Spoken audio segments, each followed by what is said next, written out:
Selamat datang kembali. Saat ini kita sudah berada di pertemuan ke-19 mengenai belajar CSS untuk pemula.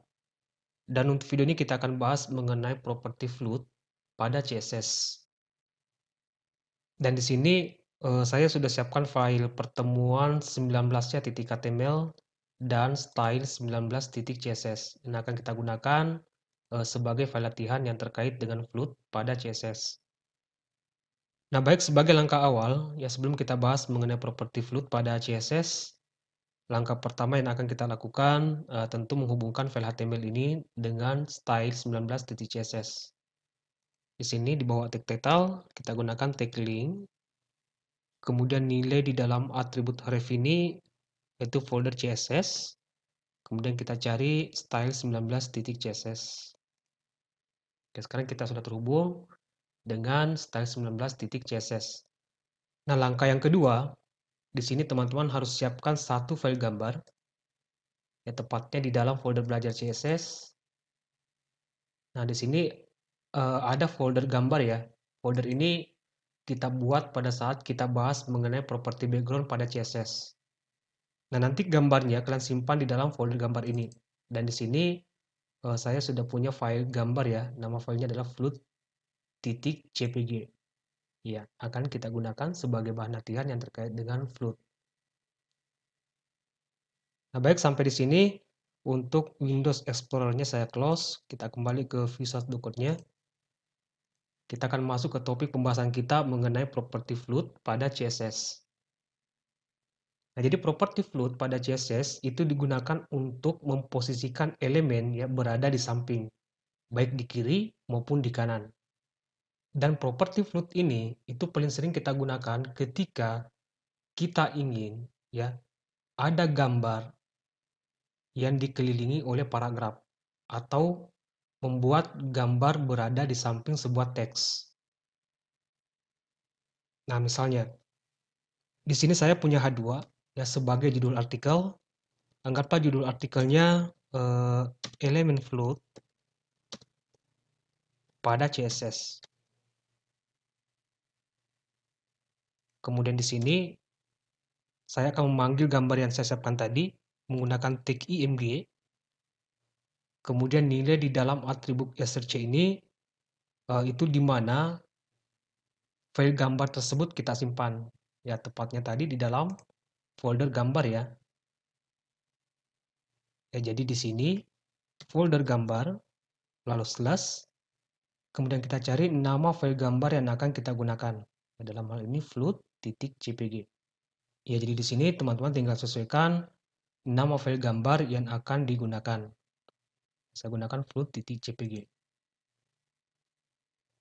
Kemudian di sini di bawahnya ceritanya saya punya paragraf ya, saya bungkus dengan tag P, lalu saya isi dengan lorem.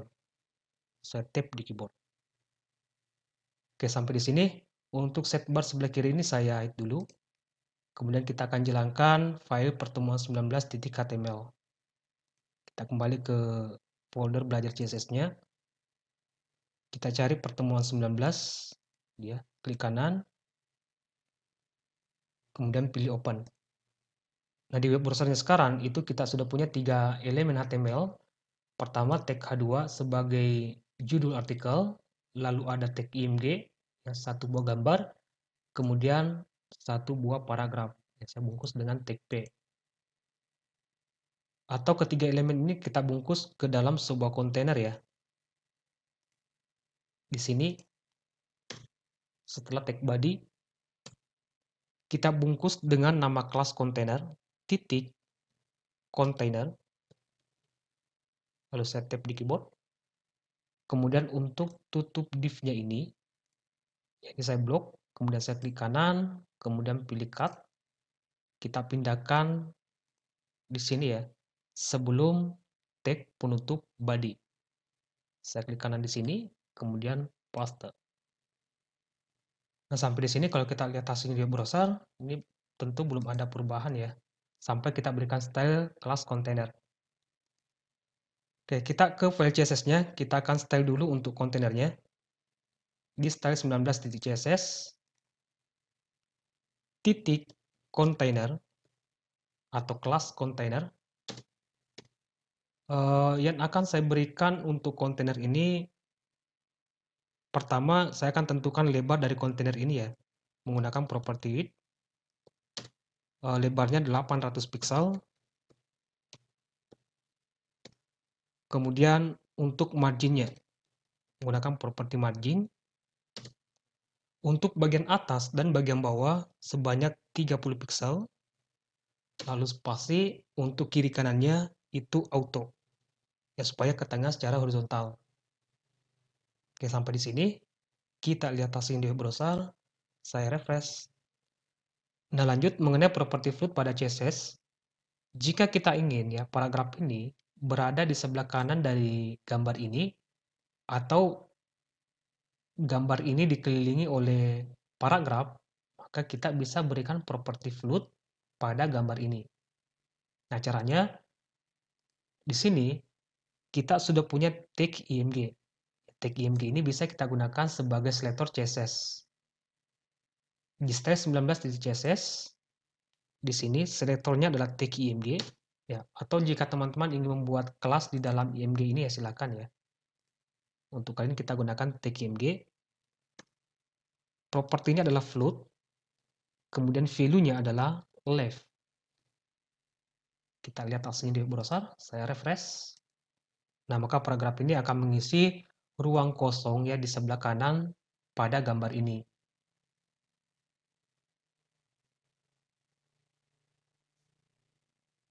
Atau jika saya tambahkan teksnya supaya lebih panjang, ini untuk teksnya saya blok, saya hapus dulu, saya ulang lorem, saya buat random 150 kata, lalu tap di keyboard. Kita lihat hasilnya, saya refresh. Nah, jika kita ingin ada jarak antara gambar ini dengan paragrafnya ya, kita bisa berikan properti margin right ya pada gambar ini. Di sini tag img-nya kita kasih properti margin right. Coba kita kasih 10 pixel. Kita refresh, akan ada jarak di sebelah kanannya. Kemudian tentu akan ada kasus ya ketika kita menggunakan properti float pada CSS. Nah, kasusnya ini akan saya contohkan pada paragraf ini. Ini saya blok sampai di sini. Kemudian saya hapus. Saya sisakan cuma 3 baris. Kita lihat hasilnya.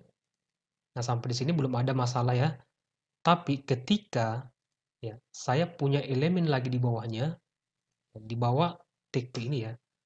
Anggaplah saya punya artikel berikutnya, ada judul H2, judul artikel. Kita lihat hasilnya browser, saya refresh.